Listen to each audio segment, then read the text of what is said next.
Aleyküm Xorazm hayat obunachilar. Yine Kerbek'in Yigiti Osmonbek Xudo xolasa Gentran tortib keltirgan hozir pramo salondan o'zini ham ko'rsatamiz. Şöyle gelse 5 kilometre oladi deb turibdilar. 5 kilometre. Hozir ko'rib qoldik. Xudo xolasa ko'rsatib beramiz. Şöyle tortib keltir ekan.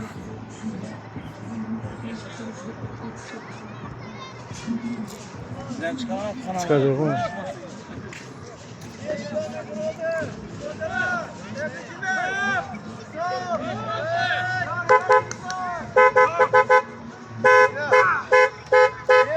Selamun aleyküm. Osman Bey, Allah Teala güç kuvvet ver gel. Maşinamı gösteremiz. Bir dakika. Maşinamı çıktırdı ortaklar zabunaçılar. Ben yine gördüm. Maşinamı zugulili verin. Yok, zugulili verin. İhtimaç. Hayır, zugulili verin yaşını. Yine az zabunaçılar. Maşinamı çık. 5 kilometre tarttı. Yine 5 kilometre. Turar. Yine. 5 kilometre.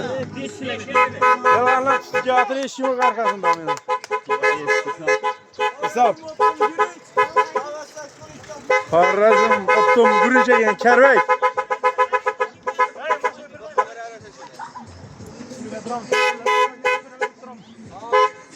Sıralbek Allah Teala güç kuvvet vergeyken. Osman Bey. Osman Bey, malades. Güneş pazarın batırı. Soğudanı verge. İşenger baş. Şöyle koyun 5 kilometre 300 metre neyini göre böyle sana. 5 kilometre. Minut. Hey, destek başını çıkalım. Sen takana. Kilometrenin alı bırakın. Kilometreyi görün, kilometre çıkıldı. 8 nafır. 5 de ötedi be, 5 kilometre ötedi. Bu satış çıkay.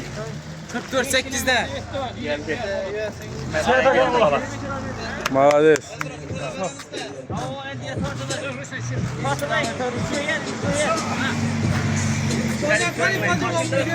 Hadi vam tartacağımız ya.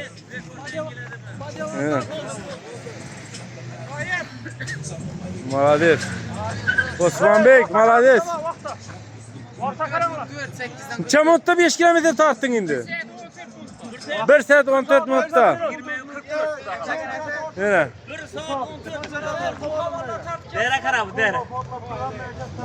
Her bir başkan like'lara, her bir başkan komentarlara dün kette motivasiya. Sen vakta geldin. 1 saat 14 minut. 1 saat 14. 5 kilometre 300 metre mi? 5 kilometre. Malades. Allah Teala güç kuvvet verge. Xudo xolasa to'xtamaymiz. Like'lar ayamanlar. Keyingi rekord ne oyunda Xudo xolasa. Qani? Tanıyız. Malades. Xorazmni gücünü O'zbekistonning gücünü dunyoda tanıtamiz. Malades. Hisob. Qo'llab quvvatlagan menga katta rahmat. Sağ ol Aysam.